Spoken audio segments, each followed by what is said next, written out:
All right, thank you very much. I think I should begin by saying thank you to United Europe for this very invitation.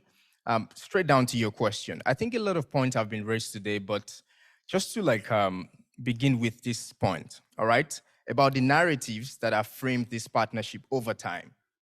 All right, this has been called by some authors or by some critics as a nanny partnership, a philanthropic partnership, which is not value oriented. And with the need for a paradigm shift from a donor recipient relationship to a value oriented relationship, we saw this feeling of disagreement and sort of humiliation from the side of the African leaders to say that, look, Europe, there is a need. And it is often said that need is the mother of invention. For instance, when there is ignorance, wisdom becomes profitable, right?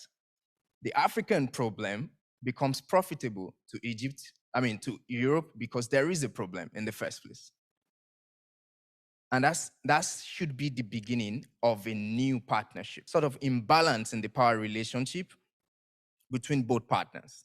But moving forward, what should be the key points that should be, for the African leaders to note and for the European Union to note, as well as the private sector players? The first point on the new finance, the global gateway, I think that we need to begin to think about how do we leverage this finance in such a way that it solves the structural development issues in Africa. And in this sense, what do I mean? First point is that the aid should not be focused on as a sort of loan, promoting this culture of dependency.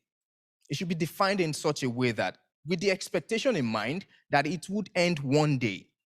The fact that Africa would become economically independent, that should be the sort of thinking, whether in the mind of Europe or in the mind of Africa itself. Finance is also to bring to the point that Africa itself, the African leaders, need to also begin to think about the domestic resource mobilization strategy. Because over time, you can't get a partnership of equals. It's going to continue to be a slogan rather than a reality. When you do not also think within yourself, how do you mobilize resources within your continent? That's a very difficult question, and leads us to begin to think that the responsibility for African leaders should not be that of a transferred responsibility to external actors. And this point, moving out from finance, leads me to quickly say that I think the interest of Europe for Africa to also consider this partnership moving forward should not be motivated by the real battle for Africa between the global players, China, Russia, emerging powers like Turkey, and maybe even Japan. All right. Africa needs to see the genuineness of Europe's interest towards it. And this should not be motivated by the interest of other players on the continent. I think I'll leave it at that for the moment. Relating to what you said earlier, in terms of the generational shift in thinking, the perception and engagement of young people in terms of driving forward this partnership, I think we need to take this partnership beyond an institutional partnership, the EU-AU partnership.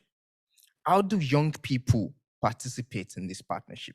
How do we make it a people-owned partnership? This feeling of, as a young African living in Europe, for instance, how do I feel? What role can I play in this sense? And while thinking of this in my preparation, I crafted a theme for this to think about the triple E principle.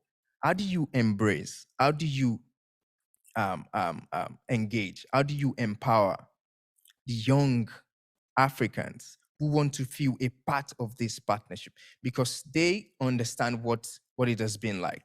I mean, they also want to contribute in their own way. I mean, for instance, in terms of this issue has been on in terms of like brain drain in Africa. But I think right now the narrative is changing because we're having brain gain instead, because of the knowledge transfer from what we have seen and trying to give back the knowledge back at home. So I think this is a way to begin to think about it, the private sector players should think beyond EU, AU. And that's why we're speaking about private sector, right? Because the private sector wants to act. All right. And so this is about involving other actors, the role of young people, vibrant, value-oriented young people. All right. The role of civil society, the role of NGOs. These actors are not politically affiliated. They're more interested in, impact. All right. So how do we bring these people into the equation and go beyond the institutional focus of the partnership to people-owned partnership?